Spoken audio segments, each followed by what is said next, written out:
For the record, sir. Paano natin pag-uusapan yung ibang... And for the record, Mr. President, I still have the floor. Meron lang po akong mga konting katanungan sa inyo.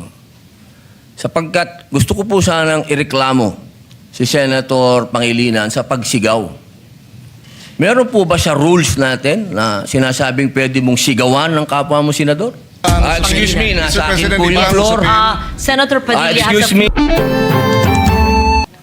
Gusto ko lamang din pong iparating sa ating mga taong bayan na magkakaiba po ang kaso ni Senator Trillanes at Senator De Lima sa kaso po ni Senator Bato. Dahil si Senator Bato, ang warrant po niya ay hindi galing sa Pilipinas. Ang warrant po niyan ay galing sa ibang bansa, sa isang dayuhang korte. Ito po ay malayo doon sa usapin na sila ang kustodiya po ni Senator De Lima at ni Senator Trillanes dito lang sa Pilipinas. Ito pong mangyayari kay Senator Bato ay dadalhin po sa ibang bansa. Medyo yung po pag-isipan nating mabuti.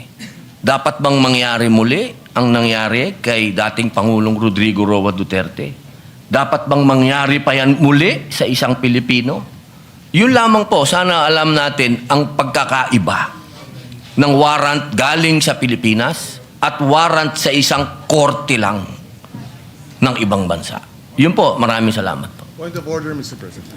Point of order, Mr. We were going to Point of recognize Senator Marcoleta, but this is a point of order, Yes. so we recognize Yes, Senator Mr. Pangilinan. President, my understanding is this matter was already referred to the Committee on Rules. And any on all such manifestations should have been referred to the Committee on Rules. Senator Pangilinan, Senator Lacson gave several privileged speech, even if the matter was already referred to the Well, committee well, report. I understand, Mr. As a matter of tradition, I understand, Mr. we allow that. Ginoong Pangulo, pinilabas yung warrant of arrest kagabi lang, tapos na tayo dito. Yeah. I Yes, that's why understand. this. Na sinabi po na yung warrant of arrest ay tunay. I understand, Mr. President, and therefore I'm appealing that perhaps this matter should be tackled in the committee rather than in this in plenary, so that we can address other concerns, Mr. President. The appeal- And the for the appeal- record, sir. Paano natin pag-uusapan yung ibang... And for the record, Mr. President, I still have the floor.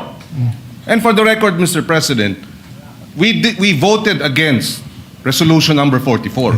So to say that we have this resolution, yes, but there are senators who voted against it, and therefore it is not necessarily our agreement with the points being raised by the good senator from Camarines Norte. For the record, Senator Padilla did mention a while ago that he doesn't take it against, and he acknowledges that some senators voted against it, and it's on the record. Having said that, the appeal is noted, but I just like to mention that we usually give each other leeway depending on the importance of the matter, and the threat to Senator Bato is live. There's been no official communication that he is free until a Philippine court issues a warrant of arrest. No? So I ask the patience of each member, but acknowledge the statement and the interpretation, the proper interpretation of the rules by Senator Pangilinan. Maraming salamat po, President. Madam President. Madam President. Opo. Senator Padilla, please proceed. Yes. Opo.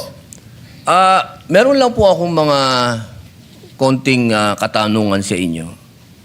Sapagkat gusto ko po sanang ireklamo si Senator Pangilinan sa pagsigaw. Meron po ba siya rules natin na sinasabing pwede mong sigawan ng kapwa mo senador?